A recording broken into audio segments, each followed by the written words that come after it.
बिस्मिल्लाहिर्रहमानिर्रहीम।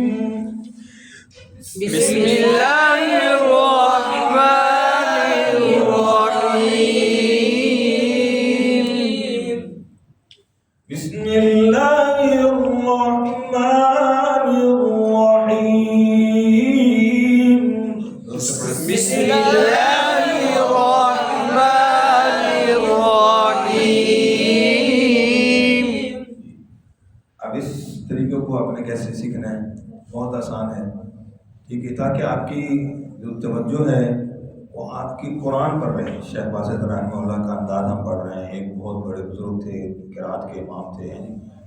तो इसी तरह जैसे हम दूसरे हरमैन के अंदाज सिखाते हैं, तो मकसद क्या होता है कि उस अंदाज को पढ़कर सुनकर आपका जहन एक अच्छी जगह पे, पाकीज़ा जगह पे जाए, ना कि मकामात पर तवज्जो जाए और आपके मौसीकी के अंदाज और उसकी तरफ चला जाए कि वो कैसे उसके उतार चढ़ाव होता है।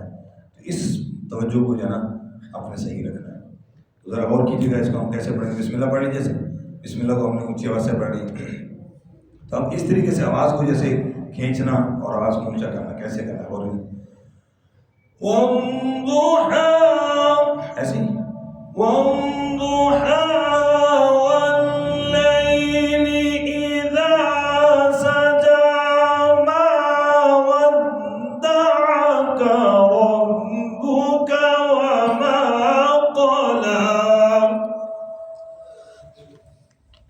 والضحى والليل إذا سجى ما ودعك ربك وما قلى. وللآخرة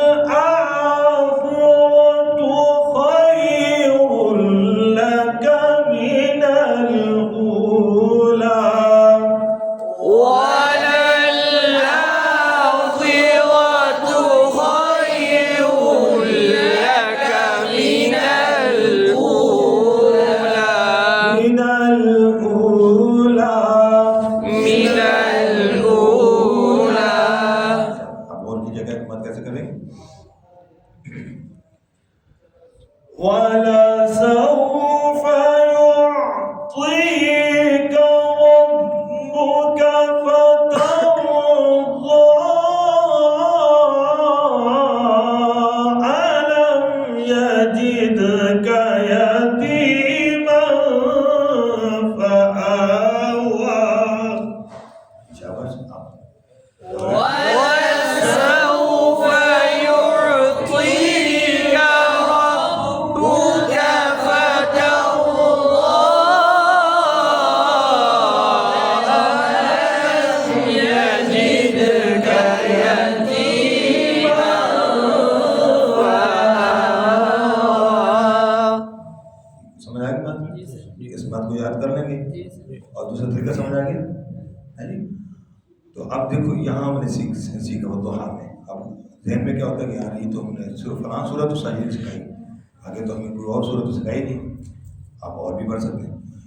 والتين والزيتون وطور سينين وهذا البلد الأمين.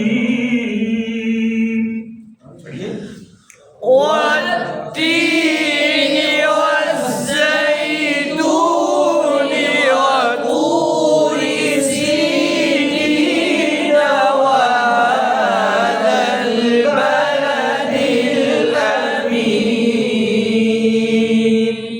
मैं पूछूँ आप ऐसे ज़रूर कर रहे हैं। जी समझ आ गई बात।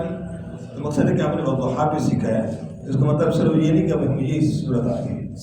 तो इस चीज़ को लहजे के हवाले से ज़हन में रखना कि बेटा कोई भी सूरत पढ़ा दीजिए तो एक स्टेप, एक तरीका, अंदाज बता दिया कि इतनी जगहों पे आपने आवाज़ को यूँ करना है, तो आप उसके मुताबिक आप कोई और सूरत कोई भी पढ़ सकते हो। समझ आ गई बात। बोलो भाई, करेंगे इंशाल्लाह।